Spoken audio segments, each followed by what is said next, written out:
بسم الله الرحمن الرحيم، والصلاة والسلام على رسول الله نبينا محمد وعلى آله وصحبه اجمعین. اما بعد، چون در روایت ها آمده است که رسول الله صلی الله علیه و سلم در دعای خود می گفتند: اللهم اسألك لذة نظری الى وجهك الكریم.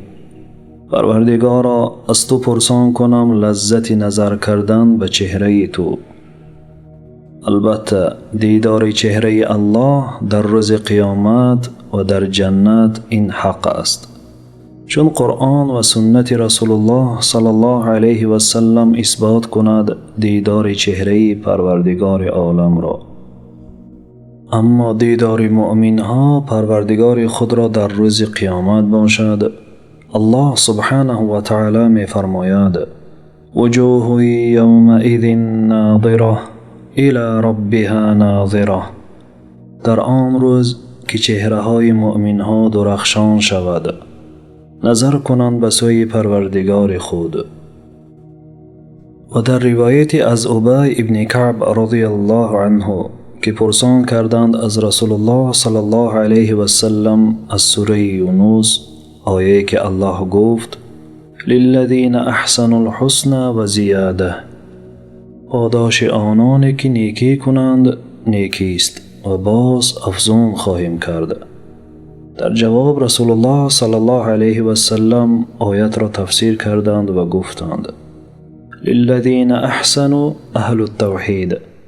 آنانی که نیکی کردند این گونه شخصا از اهل توحید باشند، یگانه الله را در دنیا عبادت می کردند.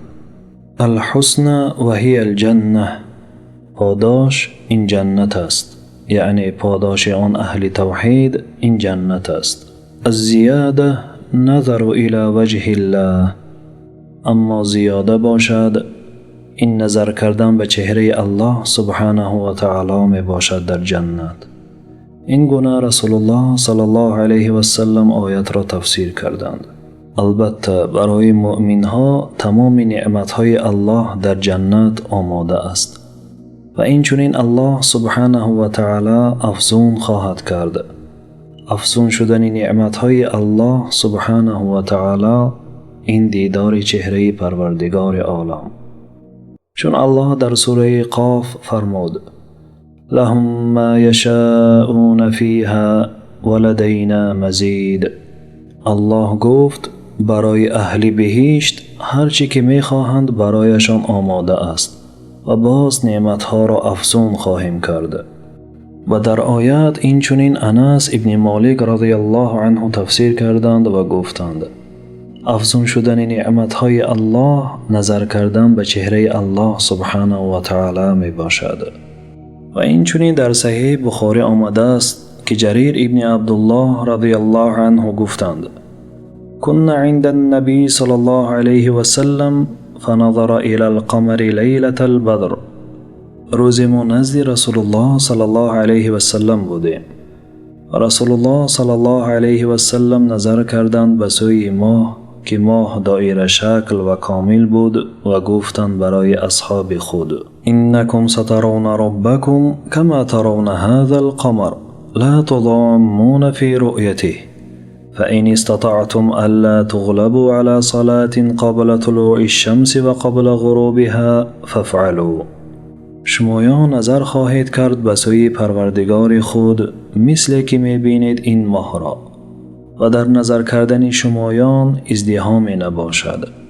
پس یکی از شمایان در غفلت نباشد برای ادای نماز بامداد و به نماز عصر، و این دو نماز را در وقت خود برپا دارید.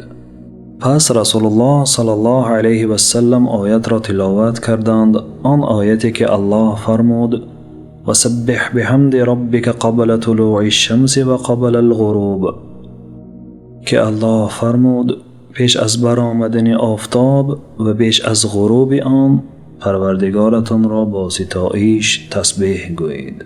چون عالم‌ها در شرح حدیث گفتند الله مانند ماه نیست، چون الله مانندی به مخلوقش نباشد.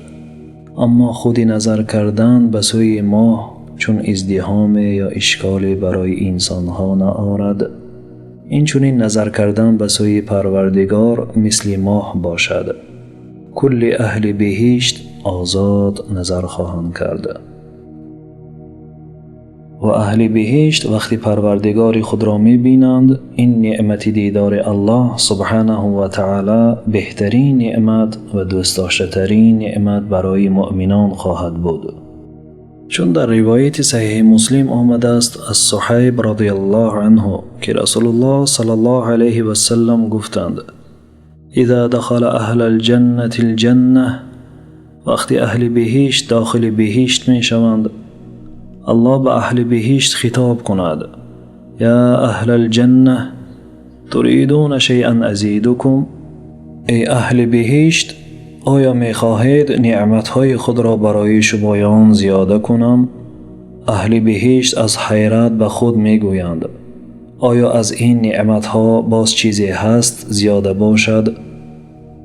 و پس به پروردگارشان خطاب کنند: چهره‌های ما نورانی شد و ما از اهل بهشت شدیم و ما از عذاب آتش نجات یافتیم. چی از آن نعمت، آن چیزی که می‌خواهی برای ما زیاده کنی؟ پس رسول الله صلی الله علیه و سلم در آخر گفتند: یکشف الحجاب فما اعطوا شیئا احب الیهم من النظر الی ربهم. پس گشاده شود حجاب بین پروردگار و اهل بهشت و مؤمنها پروردگار خود را می بینند و این دیدار پروردگار برای مؤمنان دوست داشته تر خواهد شد از آن نعمت‌هایی که در جنت بود. اما اهل جهنم باشد، بین آنها و بین پروردگار حجابی هست که از دیدار پروردگار محروم باشند. چون الله سبحانه و تعالی می فرماید: کلا انهم عن ربهم یومئذ لمحجوبون. البته کافران در آن روز از دیدار پروردگار محروم هستند. این بود باب دیدار پروردگار عالم در بهشت. و صلی الله و سلم علی عبدک و رسولک نبینا محمد و علی آله و صحبه اجمعین.